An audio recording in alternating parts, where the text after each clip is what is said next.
Welcome to Forever Unbreakable, everybody. My name is Will Koken, and tonight's guest is a man who has done some absolutely remarkable things. But the most remarkable, I would say, is putting a set of hockey skates back on from where he once was. So we're going to talk about where his rock bottom was, how he got to rock bottom, kind of where he started.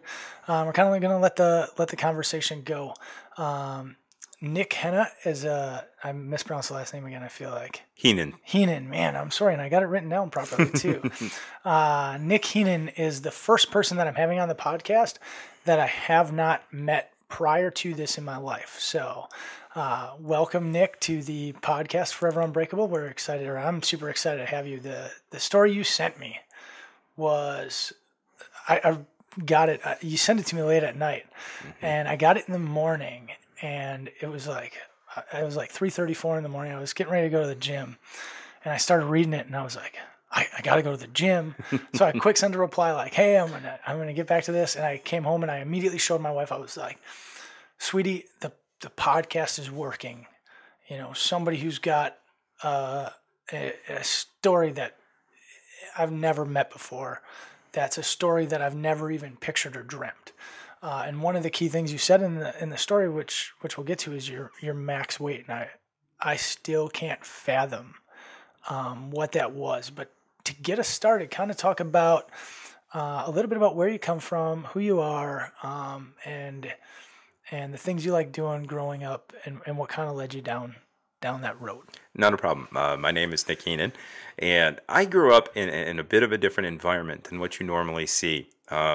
First off, the reason that I'm here to begin with, when I was 20 years old, I was diagnosed with paranoid schizophrenia, and as part of the recovery process from that, I hit a peak weight, as you mentioned before, of 621 pounds. Now, since then I've lost 367 of those back. But when you think about somebody who suffers from schizophrenia, paranoid schizophrenia, you tend to have a mental image of somebody that comes from a broken home or deals with addiction, deals with a bad family. Yeah, that's usually what you picture every time is like maybe your mother was on some sort of drug or something like that led you down that, and that's definitely not the case. So it's awesome that you're here to able to speak on that. And I came from a very loving, very supportive family. All around, not just my parents, my extended family. I had a great group of friends, and it just goes to show you that mental illness does not discriminate. It can hit anybody at any time. It's not something that's caused necessarily by environmental or external factors. When I grew up, I was an accomplished musician. I still play the piano.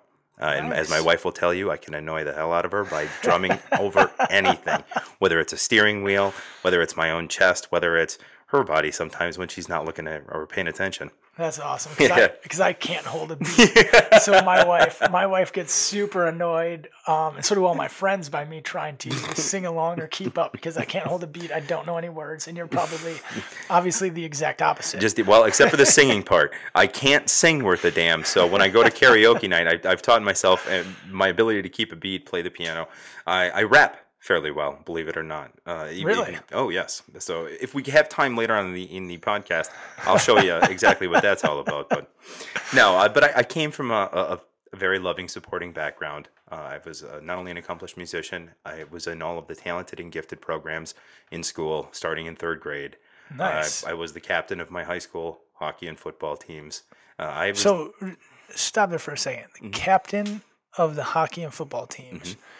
And then you said your max weight got to 621 pounds. Much later in life. So that is insane that you went from one end of the spectrum, elite athlete, obviously, to not an athlete at all, I would say.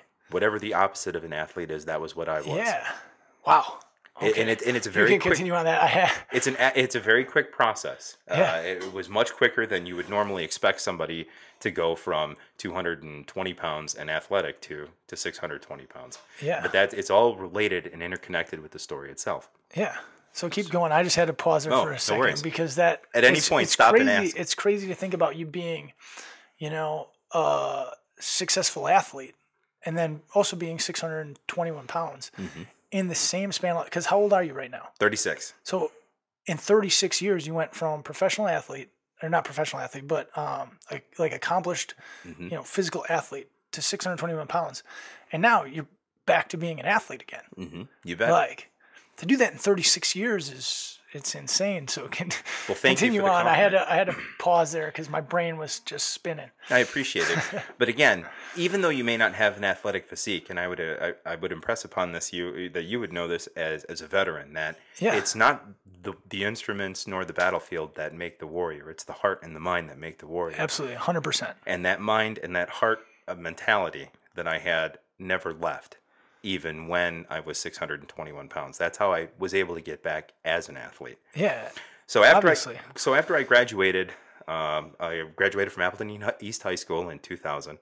I went to University of Wisconsin Oshkosh for 2 years.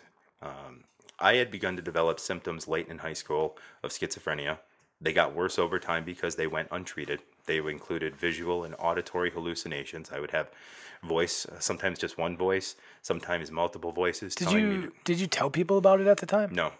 So you just kept it in, but you knew it was going on, obviously, because it's very early on. Believe it or not, I was able to recognize that what was going on inside my head was not normal. That it was different from what other people experience, and those voices weren't real. Yeah, and with how educated you were, being in those gifted programs, I would think that you could catch on to that much quicker. So that's why I was curious as to when you, but keep going. I'm sure you're gonna tell us, but when you decided that you needed to tell somebody for the first time. Oh, and that comes at the end of my second year at the University of Wisconsin Oshkosh. So like 3 years this was going on. Yeah, about 3 to 4 years at this point, and it had been continually getting worse, and it began to manifest itself in behavioral changes in myself. Why do you think that you didn't bring it up? A stigma. Okay. Which is exactly what's going on right now, which is why I'm super excited to have you here on the podcast. Absolutely. Like killing these stigmas about people who are afraid to talk about this stuff. And they are afraid to talk about them because of stigma. You break the stigma and you liken schizophrenia, bipolar, depression, and anxiety. It's just like any other physical malady. And the more stigma you have, the fewer treatment options are going to be out there for easily preventable and treatable diseases. Yeah. And that's one of the main points of why I want to get my message out there. No, it's super important, is that stigma. Like, there's all these walls put around all this stuff, and like nobody can talk about it. And it's stuff that needs to be talked about. It's super important because we can stop, 1, 10, 100, 1,000 people from having to go down the road that you went down. That some of those people aren't going to be unbreakable like yourself. And they're going to choose the easy out instead of the hard option of like, I'm going to get after it. I'm going to fix this. So that's why I wanted to pause there and bring that up. Like, why didn't you bring it up? Absolutely. And you put it perfectly that there are walls around you and you box yourself in. And not only does that prevent you from getting the help you need by expressing what your feelings and what's going on inside your head and your heart, but it also isolates you from the people who have an opportunity to look at you and say, something isn't right. We need to get him help or her help. So it works both ways. Not only you getting a message out, but messages from the outside coming in that can be helpful in your recovery. Yeah, no, absolutely. Yeah, and that's what I tell people. It's the same thing that we heard in episode 4 where Tommy suffered from bipolar disorder, and it took him asking his wife, which was like 5 years that he knew it was going on, and he finally said to his wife, like, I need help. So let's get into, that part of college where you're finally at the point where you realize how bad it is, and you decide. And you start thinking that the world is conspiring against you. Not only governments, but the things as personal as teachers are conspiring to make you fail. And you don't realize that it's your own behavior of not showing up to class. All of that gets thrown off to the wayside because all you can think of is all these people are out to get me. And the voices that you hear in your head reinforce that. But another thing, a myth that I would like to dispel while I have this platform, not all of the voices are always terrible and bad. I grew up an only child. I have no brothers or sisters. Okay. And there were times where that was lonely. Not many, because like I said, I had a large circle of friends. Yeah. But as I grew older and developed the schizophrenia and the auditory hallucinations would get worse and worse, there were voices that I would talk to and have a regular conversation with. And almost like they were a friend. They would reinforce the negative aspects of me, but I could at least discuss them without voices telling me to do horrible things to myself or to other people. And that's another aspect of it. I think that's important too, is that symptoms, you do want to control them, but there is a tinge of melancholy and a tinge of fondness when they are gone, in very, very few small aspects and respects. Okay. So the end of my second year, I knew things, or my behavior was reckless and out of control. Yeah. And I had my mother come down to college. I'm born and raised in Appleton. My parents lived in Appleton. So it wasn't a far drive for her, 30 minutes to Oshkosh. 20 maybe. minutes, yeah. Yeah. And the campus is very quickly off the highway, so it's not that hard to get to. We walked down to a park bench that was on the river near campus, right on the edge of campus, and I started to tell her, I was hearing voices, I think people are out to get me, I think people are conspiring against me. And just as they had with everything else that had ever happened in my life, my mom said, all right, we're going to get you the help you need.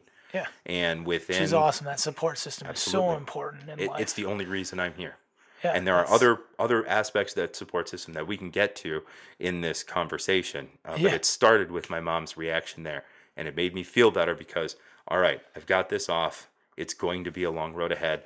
But at least we've taken the first step. Somebody else knows what's going on. And within 2 or 3 days, I was at a psychiatrist's office up here in Appleton at St. Elizabeth's Hospital. And we were already beginning to test out different medications. And it at the time, I didn't know it would be such a long road ahead, but at least it was the first step.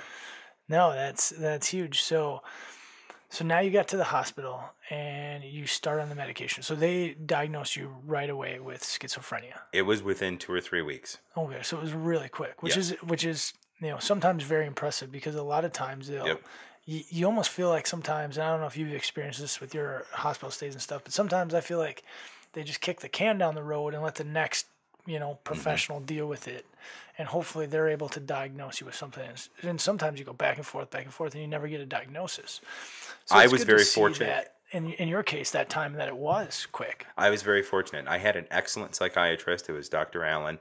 He retired several years ago, but he was instrumental not only for me, but my parents, because again, I'm an only child. I'm the lightning rod for all of my parents' hopes and fears. Yeah. And they wanted to do everything they could to be overprotective of their son. And he had a couple of conversations. My mom remembered, I didn't know this at the time, but my mom would come back and say, there were times where he said, this is what you need to do to best help your son. Yeah. And again, getting all of that out of the way as early as possible was critical for them to be able to know how to support me best while I was going through the very beginning stages of treatment. Yeah, and think about it. This was, this process started 3 years into your first identification of, potentially being schizophrenic or something going wrong. Yes, sir. So that's not even quick when you think about it, but still quick enough. So that tells me, like, to anybody out there listening, like, if you're going through this, go get help because you don't know what quick really is. It's a process. And that timeline isn't something that can be defined. Absolutely. Which I think is really important that we're able to convey that 3 years later was still quick enough to get the help you needed. Yep. To keep you here today, 36 years later in life. Absolutely. And another thing is, don't be too hard on yourself if that doesn't happen in the first 3 to 4 weeks. If you decide to get help, in my process, I didn't find the right combination of medications that completely took care of my psychiatric symptoms for 5 years. So let's talk about that, because that's where life kind of fell apart, from what I gather from a message, or started to. The mentality did. Absolutely, absolutely. Yeah. So through those 5 years, I left school. I got a part. At the time, I was working part. Let me back up here. So I worked a few months full-time at where my mom works at Presto Products, or used to be Presto Products. They've been bought out several times. But I worked in a plastics extruding facility. After a couple of months, I couldn't deal with it mentally.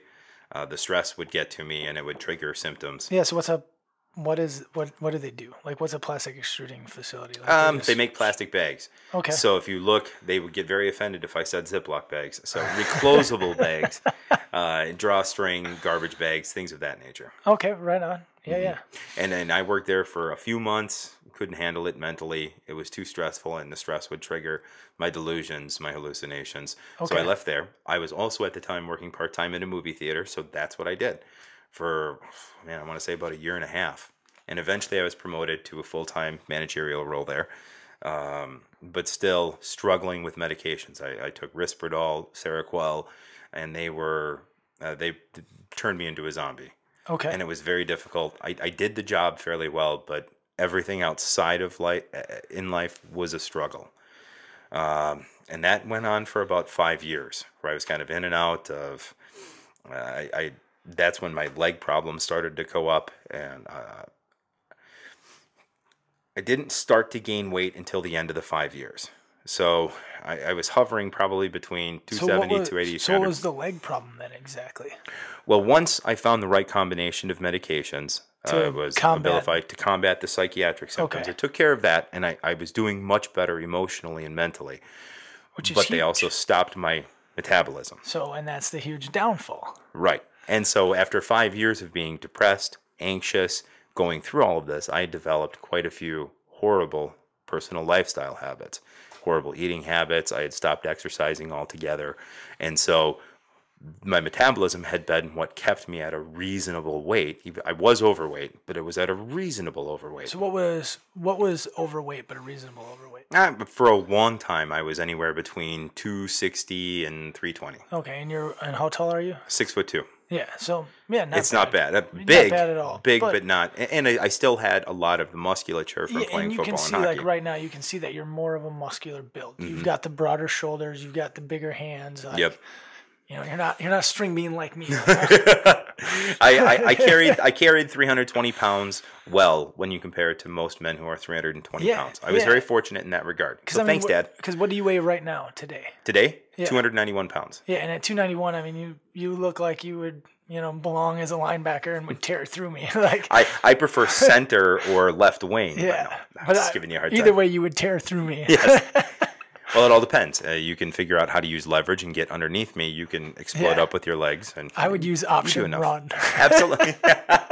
Well, thank you very much. But just remember, it's never the size of the dog in the fight. It's the size of the fight in the dog. This is very true. So don't sell yourself short in that regard, bud. That's very true. So after the 5 years, after all the horrible eating habits and the lack of exercise, I started to put on weight very quickly because it had messed up how my metabolism was processing everything. Okay. Now, along with that, so I exploded within a couple of years. I had gone from at most 320 pounds to my peak of 621, which is where I hit in. Go ahead. And we're going to put a picture up right around this point in the video of what you look like at or around 621 pounds. Yep, I will send you the picture of me at my buddy's wedding, which was the week I weighed in at 621 pounds, and then I'll send you the picture of what my legs look like too. Yeah. I got to see the picture of what the legs look like, and it's remarkable. You guys will be looking at it right now. So yeah, and on top of that, the reason I knew I was 621 pounds, if you ever noticed, I'm not sure if you have, Mr. Stringbean, but if you ever step on a regular scale, even at a doctor's office, most of them don't go that high. No, I'm sure not. I actually had to hunt down a scale for the ruck because they don't make hanging scales that go to 100 all that often. So I got hooked up by Valley Scale for it. So very nice. Yeah. But the friend who was the spark that inspired the change, the turnaround that came after I hit 621 pounds, worked at J.J. Keller. Okay. And at J.J. Keller, in the mailroom, they had a freight scale where they would measure freight. It was the only scale I could find that could handle all of my weight. And when I stepped on that freight scale, I would meet him down in Neenah once a week, and we would weigh me on a freight scale. And that's where I saw the number 621 for the first and thankfully only time. That is insane. Mm-hmm. It was a scale that was not much smaller than this room, and I would just stand on it, and you'd see the numbers roll, and then all of a sudden it would say what it is. How did you feel? Like, talk through how you felt when you watched the numbers roll. Stop at 621. I knew I was a bigger guy. I knew for a long time. At the time I thought I was probably in the 570 to 580 range. I knew I was enormous. But 50 pounds heavier than that. And to think that you could be off on your own weight by 50 pounds. Think about that for a minute. You say, now imagine you as a 200-pound guy. You say, yeah, I probably weigh about 200 pounds. Then you step on a scale and you're 250. I would be That's when you know you're in pretty rough shape. Yeah. But yeah, so that's where I was when we started that. And it all comes around to my friend David. And if we show at all or hook up to the documentary that I produced, you'll get to meet David a little bit too. I'm gonna push for all you guys. I'm gonna push the documentary out there. It's like a 5-minute YouTube video. I think it's about 9 minutes, something 9 like minutes, that. Yeah, it's a short YouTube video. Make sure you guys go back on Facebook and check it out. So it'll be on a couple days before we post this. Yes, sir. So when he sat down, and anybody who's overweight will tell you, they have plenty of people in their lives that tell them exactly what they need to change. And if you're 600 pounds, even if you're 250, 270, 300 pounds, you know that you need to lose weight and you know how to lose weight. You will be surrounded by people who tell you what you need to change. David's message was different than everybody else's in one very important respect. He told me why I was worth making those changes. And that's what you need to stress. When people are feeling very down, depressed about themselves, the way you change them is by making them feel they are worth making the changes they know how to make.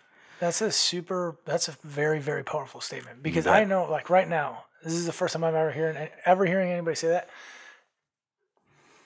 And I have had a huge influence on a lot of people's lives, and I have never done it that way. I've always given them, hey man, if you go on this diet, like it helps. Like if you do this, if you go run a mile, like go run a mile, you know, like, and that's what I start people. I've never thought about it that way. And I think that's stupid powerful. You bet. Like the fact that, and because they need to feel what their life worth is. As soon as I've got somebody who's contemplating suicide, the first thing I talk to them about is what their life is worth and help them build small goals that they come up with themselves.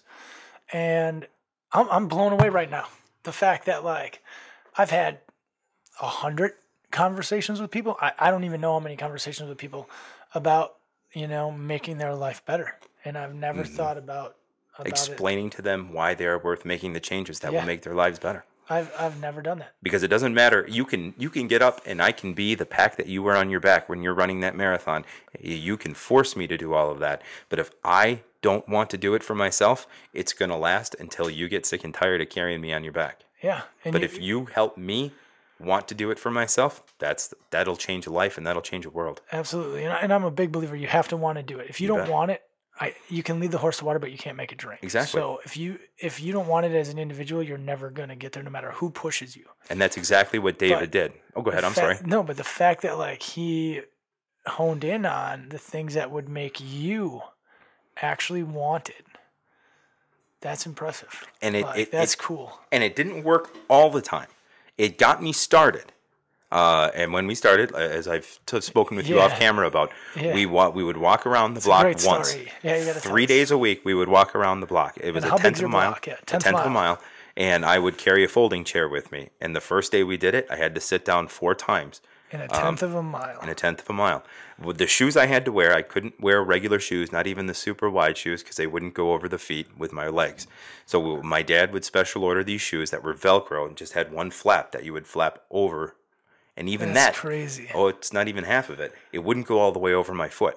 It couldn't reach all the way. The things that were specifically designed for super obese people wouldn't go over. So we actually had to go to the store and buy extenders, Velcro extenders, and attach one to one side and one to the other and attach it. So you'd still have a strip that thick of my foot exposed. Wow. When I started all of this, those were the shoes I wore walking around the block once.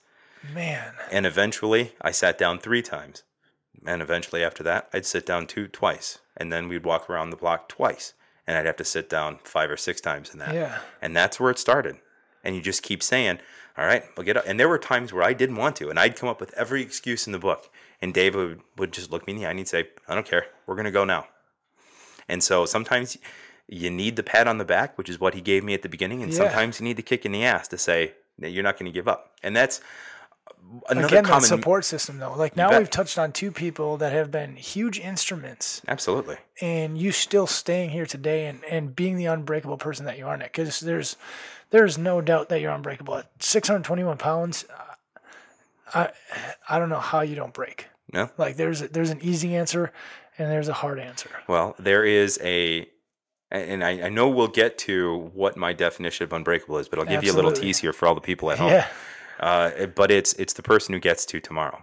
Yeah. It's not about You don't have the end goal. You don't say, all right, this is success or failure. This is boom or bust. This is, I get to tomorrow. And the difference between success and failure, if I look at somebody who's going through depression, anxiety, someone who's 600 pounds, I cannot look them in the eyes and honestly say, if you do this, you will get to where you want to be. Nobody can, because nobody can tell the future. Absolutely. But if you take your own life now, that's the guarantee of failure. You give yourself a chance the next day. What Unbreakable means is somebody who looks the odds and adversity and says, all right, you won today, but I'm going to give tomorrow a chance and we'll see what happens. Yeah. And that's the difference between somebody who may or may not get to where they want to go versus somebody who takes their own life, and we never find out. No, absolutely. And that's it's a perfect way to describe it, because you have to get to tomorrow to stay unbreakable. It's not about a single event or a single task. It's about living to the next minute and the next second or whatever it takes. It's developing that mentality that the next obstacle isn't the final one, it's merely the next one. Yeah. And you've had some obstacles, because in the video you talk about your first time going to the gym too, and not being able to fit in certain pieces of equipment. I mean, like, how big were you the first time you went to the gym? Do you know? I'm just under 600 pounds. So just under 600 pounds. I mean, like, what were your emotions going to the gym? Like, embarrassed? And you bet. But David would go with me. I didn't go alone, especially in the beginning. He would go with me. We would, at first, we would try to lift a few weights. I would do a few free weights with the barbells. Eventually, and it became a running joke and a funny, not in a teasing sense, but where I would walk in and I'd be carrying my chair with me, the same folding chair. I still have the folding chair. That's something I'm never going to give up. Oh, I'm sure. But I would describe the folding chair. Is it just it's a metal white, just a white metal folding chair. It's got all sorts of marks on it. The seat is a little off kilter because I used to be 600 pounds and I used that chair a hell of a lot. Yeah. But I would carry it to the gym with me. There are people who are watching this right now that I know that remember that folding chair. I'd carry it over to the cardio section and I'd walk. I would start off walking it got to the point where I could walk a mile at a tenth of a mile at a time. So I'd go walk a tenth of a mile. Okay. I'd back off the treadmill, sit down on the chair until I was ready to go again. And eventually it got to a point where I could walk 0.11 miles. And so it was a mile and then another 100. So it'd be 1.1 miles I would walk in total. Nice. And then 1.12 every single time at a burst.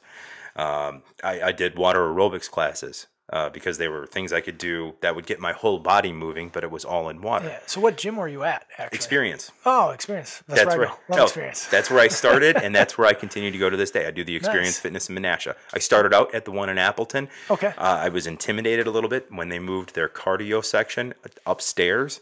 Okay. And I couldn't do stairs because I was 500 some pounds. Yeah. So I went to the Menasha one because their cardio stuff is right on the bottom floor. Nice. That makes sense. And that's like what I told you before I came on here. The first thing I try to do before I have anybody on here is try to relate to them, put myself in their shoes to the best of my ability. And I looked at what I'm trying to do with this world record thing and the 100-pound pack, and I rounded my weight up to 200 pounds.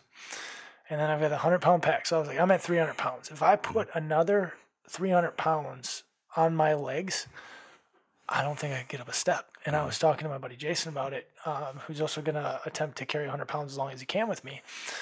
And we were like, dude, like, do you know how powerful, like, his legs had to be to move? Like, I can't imagine what it's like to take a step at that kind of weight, much less to commit to going a tenth of a mile. But again, it's the optimist takes a look at that and say, now that I'm on the other side, I can squat a small automobile. So I got that going for me too. Yeah. That helps when it comes to playing hockey. But I remember days when since I've been married, I've always been responsible for the laundry. And our laundry washer and dryer are in the basement. And I remember when laundry day was a day-ruining proposition for me. I would let it build up so that when I would walk downstairs, I would have enough laundry to keep me in the basement the entire day because I could only go down and up the stairs once. Damn. And so things we take for granted. Not sure how this is going to go, but we didn't have a bathroom in the basement, and so I used to have a bucket in the corner. Yeah. And then I would empty the bucket at the end of the day. I would carry it upstairs. So it's things like that, and it's hard sometimes to fathom how it affects every single day. If you have, I mean, I realize how much stuff I'm taking for granted right now. Yep. Like right now, how many things I take for granted by the fact that I can just go up and down these steps like it's nothing. And it's not something that you can take vacation from. It's not Yeah. something you can take a few days off and get away from. Like a lot of problems in life, it's with you no matter where you go, no matter what you do. Yeah. And it affects every single aspect of your everyday life. And it's internal, external. Like I know when I see, you know, certain people at a grocery store, like you can see other people watch and look at them. Mm-hmm. And like I couldn't imagine going through that. And it's one of the things that I love about this platform is like getting that out there and letting people know that there's other people that go through that same thing. And you're able to tell people an aspect of that where like you walk into a restaurant. Yeah. Oh yeah. You feel every eyeball in the room looking at you, and having to go through the schizophrenia, the paranoid delusions, the hallucinations. I can't even imagine. It doesn't, because even after I'd found the right medications to control my psychiatric symptoms, there were periods of time where I was so down on myself that I didn't want to take my medications. So I didn't. My wife will be more than happy to tell you all the time she woke up and I'd be having a conversation with nobody in particular at 2:00 in the morning, and she's going, "What the hell is wrong with you?" That's crazy. You know, and she eventually she understood what was going on, but there's very little she could do about it because, again, I hadn't gotten to the point where I wanted to do it for myself. And another person, when you talk about that support network, is my wife. There were, I guarantee you, and how long have you been married? How long have you 7 been married? years. 7 years. So Awesome. she was, and we've been together for 9. So when she met me, I was hovering in that 300 to 320 pound range. She was there with me the whole way up, and she's been there with me the whole way down. Wow. And I can tell you. What a woman right there. And to give you a little background on her, she put herself through undergrad at UWGB. She put herself through vet school at Washington State University.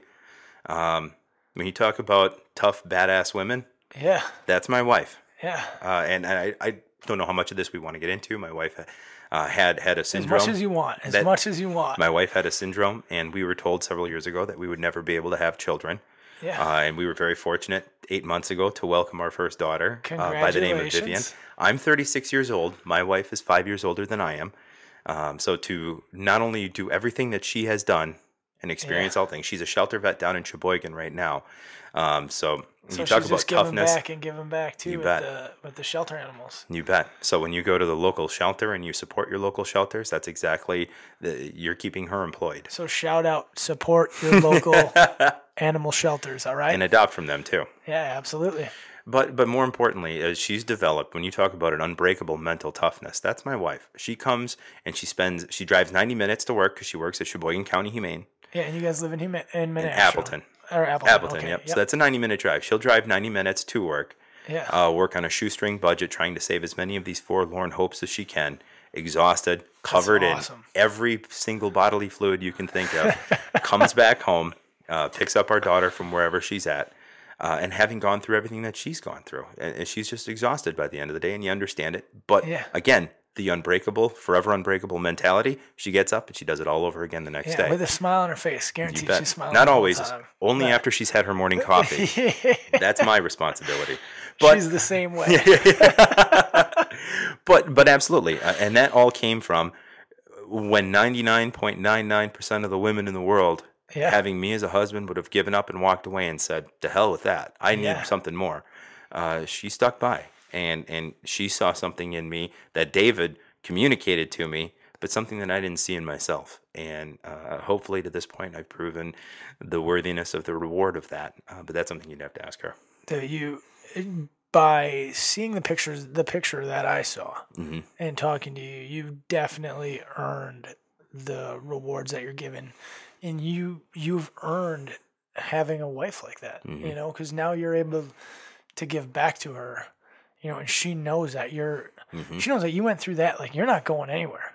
And even on a more personal level that I think more men will be able to relate to, she really enjoys the fact that I enjoy doing the laundry now. I enjoy doing the dishes. I enjoy sweeping the floors. I enjoy cutting the grass, because it wasn't that long ago I wasn't physically able to do any of those things. And I'm still, even 5 years later, since I've lost all the weight, 4 years, I'm still in that, oh, look at what my body can do. This is awesome. You know, I'm still in that mentality, in that mode.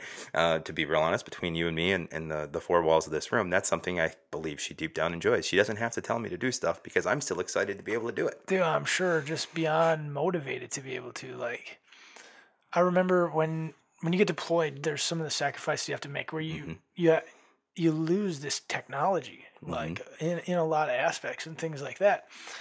And when you come home, you realize how many things that you took for granted because now you have them. So it's that same thing from when you were a stud athlete back in high school, early college. Like, you took so many things for granted. You bet. You know, and then when you gain the weight up to 621 pounds, and you lose the ability to do all those things. When you get it back, you're never going to let it go again. Never. And it's why I tell people, like, the strongest, most resilient people that I've ever met in this world, that are far more strong. Like, people look at me as like a statue of strength and resilience, right? And I'm like, that's bullshit. I'm not even close to like your resilience. I've never been put in a struggle like that in my life. I can't tell you that I would be as resilient as you are. I can't tell you I would be lacing up skates on a Saturday to go play hockey. You know, if I went through that, I might still be sitting there at 621. I might have chosen to take my life. But you might not. Exactly. And that's where I keep getting back into this the speaking about, you know, just getting yourself to tomorrow. You don't have to lose 400 pounds in a single day. Exactly. You can't. You have to get to tomorrow to give yourself an opportunity at the next day, You start stringing some more of those together, and you'd be surprised and amazed at what you are capable of. You'll be down, 367 pounds? Yep. Yeah. Just by stringing them together. Just by stringing success after success and saying, all right, I've accomplished this goal. What's the next one? Yeah. So let's just hear what's next before we continue on with the story. Well, as you can see here, I'm sporting the jersey. The reason, normally I would have liked to have worn a little bit more professional attire, but I just had surgery on my abdomen to have more, this is the second skin removal surgery. Yeah, when you lose 367 pounds, you get the appearance of a deflated balloon. So I've been fortunate enough to have two surgeries. I'm probably going to end up having 4 or 5 by the time all is said and done. Yeah. I had that 9 days ago, so I'm in the process of recovering from that. And you're looking well right now. Thank you. So well, I feel good. This one was much less invasive than the first one was. The first one, they without getting too graphic for your viewers, they cut an incision, hip bone to hip bone. It's about 26 inches long. They pull everything down like a lampshade, sew it back up, and then trim whatever the excess is there. Yeah. It's called an abdominoplasty, a tummy tuck in modern parlance, if you watch a lot of gossip magazines. Okay, yeah. Kardashian type. Oh, yeah, exactly. It's that, but on a little bit larger and more invasive scale. Yeah. This one was much less invasive. It was going in with a tube. There were 6 incisions, and they just kind of saw everything out of me. So it's much more. I forgot, where were we going with this? The what's next. What's next? So after I recover from the surgery, I continue to work out 5 to 6 days a week over at Experience Fitness. Okay. You got to take so many days off before you can go back to working out after the surgery? 2 weeks. For this one, it was 2 weeks. For the previous one, it was going to be 6 weeks before a year before I could do anything abdominal related. 6 weeks before I could really start getting into more of the stuff that I usually do, heavy weightlifting, so that's got to be hard to kind of start back up again a little bit, because I know when I take a couple of weeks off, it sucks to go back to the gym. Well, believe it or not, it's much harder at this point because of everything that had led me to that point. It's much more difficult to not do anything. Yeah, but sure. I will tell you, after the first one, 9 days, I was on a treadmill, walking at a slow speed for, I still had drains coming out of me because they put one drain on each side. And there was a very embarrassing but fun story where when the drains would fill up, they would start to leak out because there was no place for the fluid in your body to go. And so I was on a treadmill, and the more active I was, the more my body would drain into these drains. Yeah, and I wasn't paying attention to how full it was. And so all of a sudden I could start to feel it kind of creep down my leg a little bit. And I managed to get to the bathroom before anything leaked down to my leg. But just a nice little embarrassing story for all of that. Sorry, Experience Fitness. I don't think I ever told anybody there about that, but surprise. Awesome. But what's next? The reason I'm wearing all these, I had the surgery, but as you can see here, I'm wearing the nice threads of my men's league hockey team, the Chiefs. Yeah. When we talk about playing hockey again, that was one of the long-term overarching goals, was to start playing hockey again. I missed the camaraderie of the team. I missed playing the game itself. And so 2 years ago, at the beginning of September, we formed a team.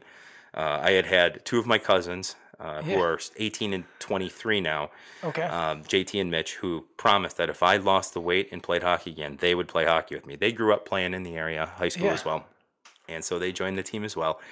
And long story short, the three of us and a friend of mine that I had met at the gym, Rob, decided that we would join a team together, one of the existing teams together. Okay. Well, none of the existing teams had 4 spots open for all of us. Yeah. And there were a number of other guys who signed up just as free agents, just, okay, whatever team you put me on, I'm fine. And there were enough of those that the rink manager one day handed me a list and said, here's your team. And so they made an expansion team out of all these guys. So you created the team, really? Yep. So we started. Super cool. The team started as a list of names and email addresses that I had, and we played the first 6 games that season with mismatched uniforms. We didn't have our team name was Team 10. And we just wore whatever we could find going to the rink until finally the rink manager comes up to me and she says, all right, well, your 2 choices for colors, the only 2 that haven't been taken yet are purple and brown. I said, all right, I'll talk to my boys. So I get in there, and I'm not sure, are you familiar with the movie Slapshot? I am. Okay. Yes. So this is an homage to the 70s cult classic film Slapshot. Yeah. And so when I go to my boys and I say, hey, we can be purple or we can be brown. And I'm telling you, there was no hesitation. Troy, one of my teammates, looks up and he goes, well, we got to be the Chiefs. And it fits in. We don't win very many games, but we have a lot of fun on the ice. We love playing with and for each other. And we are the ideal group to wear that moniker Chiefs. We're a group of misfits. None of us knew each other beforehand. That first year, we had a Super Bowl party at my teammate Jerome's house. Everybody showed up. We invited all the wives, all the girlfriends, all the children. And now we've done that again twice over the summer. We had team parties. We just finished up our second winter season. We're currently in the midst of our second summer season. This June, we're going to be having a postseason team party. We're doing a team golf outing on June 30th. Nice. Talk about the team golf outing. Is that just your team, or are you guys doing it as a fundraiser? Just the guys. We're not doing it as a fundraiser. Right, so I appreciate the opportunity. Let's make sure that we tell everybody. Not just an excuse to get the guys, because not everybody has an opportunity to play with the team over the summer. Yeah. We have a lot of guys that have kids, especially little kids. I'm the 4th oldest guy on the team at age 36, so we don't have a lot of older guys, which means we have a lot of guys that have kids that are 3, 4, 5, 8, 10 years old. Well, I mean, and you have a kid that's 8 months now. Mm-hmm. But I don't have 3 of them. I have teammates that have 3 or 4 kids. True. And so they may not have the opportunity to play over the summer with us. So it's another excuse to get all the guys together. Yeah. And with the team party that we have going on June 2nd, it'll be another opportunity. Not only have friendships blossomed between the guys, but we've seen friendships blossom between wives and girlfriends, kids that now play on the same hockey team with 2 Chiefs as dads. That's awesome. That coach teams together and things like that. We've really built through the power of positivity and building each other up and not yelling at each other. We don't win very many games, but we build a family atmosphere. Yeah, you built a culture. You built a culture around it. You bet. You can tell us what you built. Like it's awesome. And you can see the excitement. Like look at your face right now. Oh, are you telling me? I can talk about this team for the rest of the hour. But no, it all comes back to that mentality. It's what's truly important. What gets you to the next game? What gets you to the next game? So if I'm not the best player on the team, but what gets me excited about going there back next Sunday? Seeing the guys, going out, having fun, playing, and sharing that camaraderie and that team atmosphere, that culture with the guys. We do what we can to win. I mean, we're competitive. We're all competitors. But we're not going to sit there and get down on each other if somebody makes a bad play. Because it's, you know what? You can sit there and you can scream and holler at that guy because he didn't handle the puck appropriately or he passed it the wrong way. Or you can say, hey, this is how we can do it. And not only do you make him feel better, and you help him become a better player. And if everybody on that team becomes a better individual player, guess what? We start winning more hockey games. Yeah, no, exactly. So it's all based off of mentality. And I think that's why when you have a podcast like Forever Unbreakable, you're not talking about never having broken a bone or having to go through adversity. You're talking about going through adversity and coming back out on the other side and saying, that all you got? Yeah, you have to. And one of the things that's come up on here a few times is you have to be broken. Mm-hmm. Before you can be unbreakable. You bet. Like, you have to be broken. Adversity does not build so much character as it reveals. Yeah. No, exactly. That's some deep stuff. You're welcome. Man. But absolutely. Absolutely. You know, you always talk about how the bad times make you into a better person. And that's true, but it also reveals what you have underneath. You find out when you hit your rock bottom, your lowest point, what you are made out of. Yeah. No, that's exactly when you find out. Because you've got 2 options when you hit rock bottom. Mm-hmm. You know? And I chose the wrong one when I hit my rock bottom. I know we had alluded to hitting rock bottom before. Yeah. My rock bottom, I didn't have the right decision. It was in a hospital room, not long. It was right around the same time. So I had hit 6/21, September of 2013. As I talked about before, and I know you've seen the pictures already of my legs. So what would happen is I would have staph infections in my legs. The legs were so swollen that there would be cracks and fissures in the skin. And bacteria would get in those cracks and fissures. And because my legs were so swollen, the capillaries were spread too far apart that my body couldn't get white blood cells to where they needed to be. And so the infection would just, the bacteria would spread and feed on my leg. And when the infection took hold, my leg would go from red to purple to black within a couple of hours. My temperature would be completely normal to 103 to 104 within 30 minutes. And an infection can kill somebody. It absolutely we're getting can. there. We're getting there. We're just starting this discussion on the infections here. But I would have to go to the hospital. I'd be in the hospital anywhere 7 or 8 days on constant IV antibiotics. Generally, I'd be on 3 pretty powerful IV antibiotics at all times. There was one time they weighed my left leg, and my left leg alone weighed 128 pounds. Jesus. And you saw the swelling on there. But in that particular period of time, in 2013, I just started walking around the block with David in September. Yeah. I had infection number 7 of my life that October. I had infection number 8 in November. That was the bad one. It went septic, and I nearly died that time. That time I almost didn't get through it. And so it was right after infection number 8 that the picture was taken that you saw up there before. Okay. Now, before, I had never had more than one in a year. And so here we are. I had one in October, I had one in November, and I had one in December. Another one.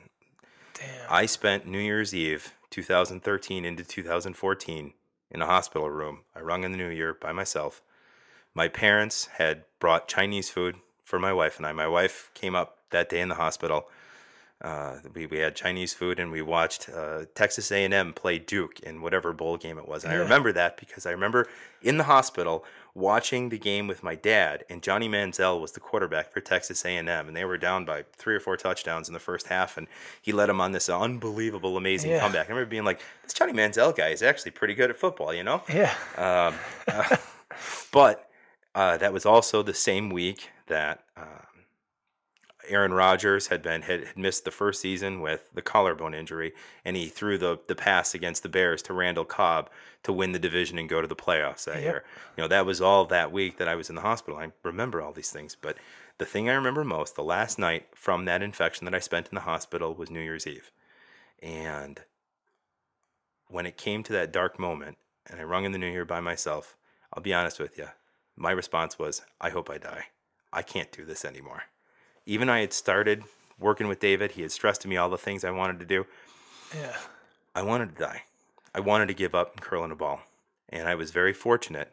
And that's why another one of the messages I keep telling people, it's okay to give up. Believe it or not, it's okay to throw your hands up and say, I got nothing. Yeah. As long as you don't die. And so when I talk about just getting to tomorrow, it's not about attacking it and being better than you were at the beginning of the day. Sometimes it's just about getting to tomorrow. Yeah. And there were times I wished I would die, and I didn't. And that, just getting to tomorrow, you start stringing some more of those together, and that's how you can do it. Back then, were you thinking that just get to tomorrow, or when you were wishing you would die? I wished I wouldn't wake up. You honestly weren't looking forward to tomorrow. Nope. So what do you think at those moments? What do you think got you through that to choose not to take your life? It was a period of time. Not long after that, I went to the very first seminar for bariatric surgery.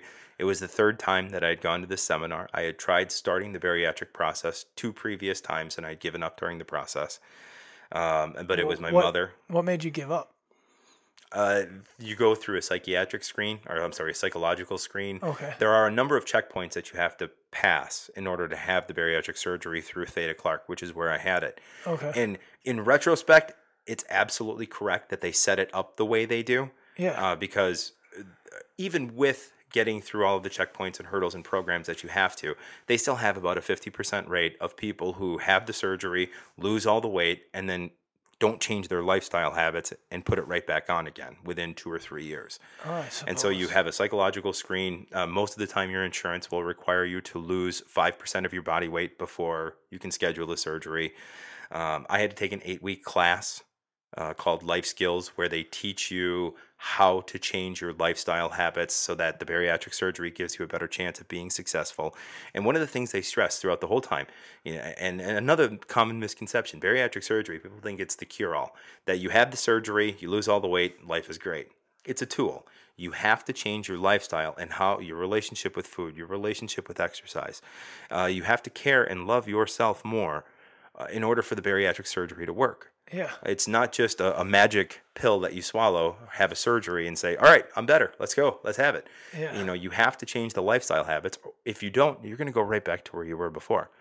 But thankfully, my mother accompanied me to the bariatric seminar. She took all the notes, and the difference was we took it one step at a time. And we said, all right, this is the next step. All right, this is the next step. It wasn't me looking down. Right. Small goals. And one of the big recurring themes that I have when I talk to people as well, small victories breed larger victories. Mm-hmm. And it's all about confidence. When you say, all right, I did this. It may seem like a small thing, but you know what? That's a victory. And I haven't had a lot of victories lately, so I'll take it and celebrate it for everything that it's worth. But then you say, all right, let's go get the next victory and the next victory. And those small victories eventually add up until you finally feel confident enough to take on larger obstacles, which give you larger victories. Yeah, no, absolutely. I say the same thing all the time, and I tell the people, and I dumb it down to the smallest thing, right? Mm-hmm. Like when I go out on a run, a lot of times I'll just be like, gotta get to the next telephone pole. Mm-hmm. Okay, now I just gotta survive to the next one. Yep. All right, just keep running to the next one. And I'll reduce it that small just to be able to accomplish my goal for the day. Mm-hmm. Or I'll quit. There's numerous times where I've been out doing something, and I've gotten to a point and I'm like, look around, nobody's watching. I'm just gonna walk, mm-hmm. or I'm just gonna do this, or I'm just gonna do that. Like I don't need this. But it's at little goals, mm-hmm. and achieve those little goals, and build that plan. So that's what you guys did to make sure that you could get to the surgery, which is I think very important to be conveyed that. Especially even when you were 621 pounds and losing all the weight, mm-hmm. those were all little goals mm-hmm. of getting to tomorrow, surviving. Same with when you were in the hospital. Mm-hmm. You bet. I lost 52 pounds before I even had the surgery. Yeah. Well, when you said you had to lose like the 5%, that's mm-hmm. thereabouts, So that I think the little goals is like it's something that I convey to people. It's obviously in your message as well. You bet. And it's super important because getting from 621 down to where you are today. It's a bunch of little goals that eventually added up. It was getting around the block, mm-hmm. and then getting around the block again, and then going and adding 0.01 mm-hmm. to each of the sets on the treadmill. It was mm-hmm. little small goals that got you here today. And what's more important, actually, than the physical result of the goals themselves is the confidence that the victories breed. Yeah. And you start becoming more bold, and you say, you know what? I can do that. Yeah. And that's the tagline out of everything that I do and everything that I say, whether I'm speaking to a group of people, whether I'm doing a podcast with you, whether I'm talking to a friend one-on-one, no matter what it is. I can't guarantee that it will be done, but you know what? It can be done. Yeah. And just get yourself to tomorrow. And you prove that. At 621 pounds, they don't make ice skates for shoes when you add the Velcro stuff.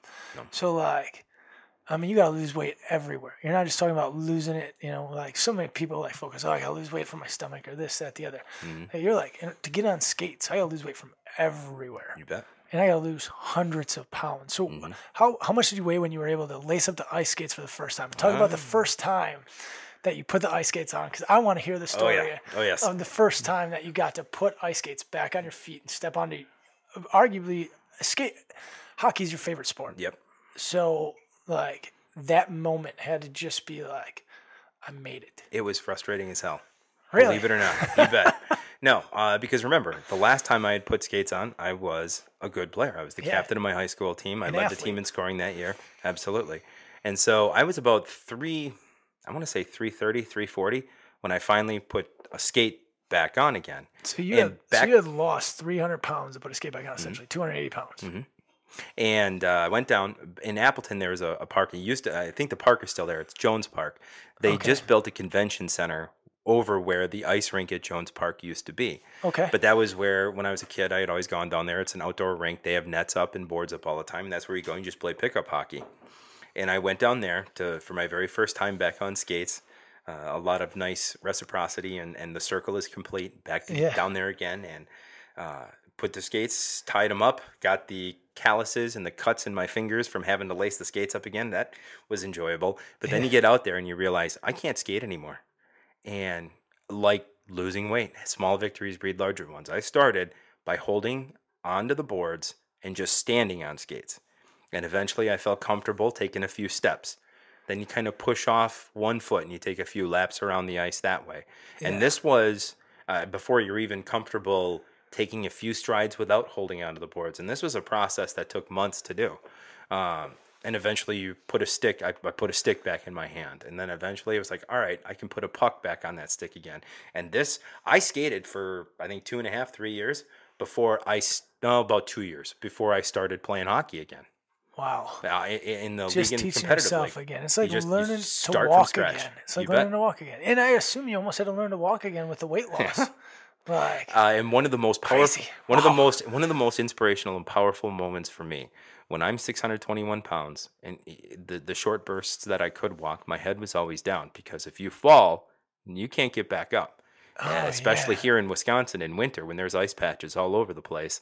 Like, if I'm walking anywhere where there's going to be ice, I better have somebody with me or have my phone on me and make sure that I don't crush the phone in the fall, because I can't get myself back up again if I fall.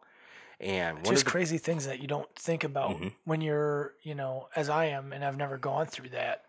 Those are things that I don't even, And one of the biggest moments for me, it was spring or summer, after I'd lost 250 pounds, somewhere in there, walking into the gym, and I realized I was looking at the front door of the gym. Yeah. I wasn't looking down for the cracks in the parking lot anymore. The first time you I was looking up. You go, all right. Now I feel confident and comfortable enough to look people in the eye. That's a sign of, that's a huge confidence right there. You bet. It just builds internal pride, and you bet. It's so important. It's so important that you have pride in yourself. Like, you have to have pride in yourself to keep moving forward. You bet. And to keep moving forward in a positive way, you have to be proud of your actions. You have to believe in yourself. Absolutely. Believe in, you say, you know what, damn it, I can do it. Yeah. And you keep your eyes locked on whoever you're talking to. You're not looking down. You're not saying, all right, what pitfalls are in front of me? Where can I fail? Where can I fall? Where can all of this go awry? You look up and you say, bring it on. I'm here. Yeah. I can do it. You bet. I love that. Like, that belongs on the back of one of our new t-shirts or something. Like, right now we have like, prove them wrong, tell me I can't, stuff like that. I like that. Bet. I can do it. Oh, you bet. That's awesome. So it's been an interesting, at times very frustrating, at times very depressing. But again, you've weathered this. I've weathered the storm. I'm here. Bring it on. What else you got? You've done more than weathered the storm. You went out and stood in the storm with a lightning rod and was like, "You can't hit me. Right. Like, you can't hit me. Like, I'm here to stay on this planet." And that's the one thing that, like, I am certain your wife knows. Like, my husband Nick is not going anywhere. And the best part about that is when you develop that confidence and that self-belief, even though I have lived a rather novel or movie-worthy life to this point, I sincerely believe in my heart of hearts that the best part is yet to come.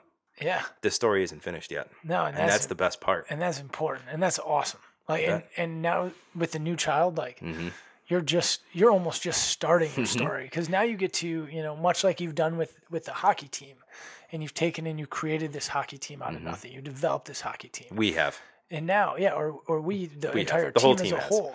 And that's what it is now with you and your wife, right? You get to take this child and develop this child as a team. You bet. And another thing that I keep talking about too is, when you talk about being behind or ahead in life, I don't generally like to use that terminology.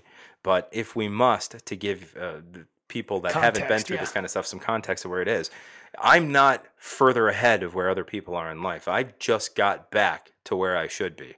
Yeah. So that's why now it's time to excel and to exceed.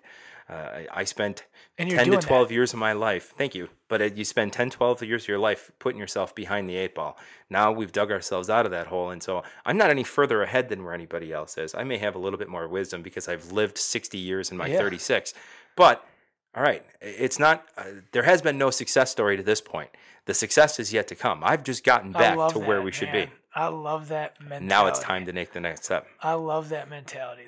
And that's exactly where, it's one of my favorite parts about this is that, like, what's next?